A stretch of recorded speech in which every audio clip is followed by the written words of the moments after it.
μόνο η υποχρέωσή μας στους 1484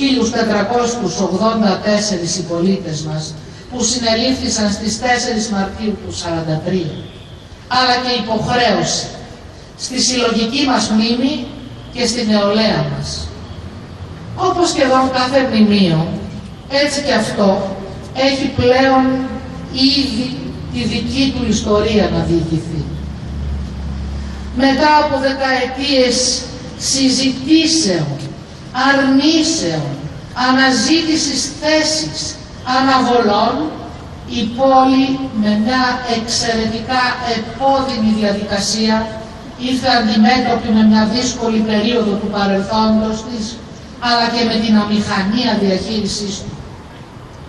Δημιουργήθηκαν πικρίες, παρεξηγήσεις, τραύματα. Ίσως να ήταν μια αναγκαία διαδικασία για να υποθούν πράγματα, να ανοίξουν στόματα και καρδιές, να θυμηθούμε κοινά βιώματα. Μέσα όμως από αυτή τη σκληρή και για μένα προσωπικά εμπειρία, ήρθαμε πιο κοντά. Με κάποιους γνωριστήκαμε, με άλλους ξαναβρεθήκαμε. Η πόλη έβαλε και πάλι στη συλλογική της μνήμη την εβραϊκή παρουσία και το τραγικό της τέλος.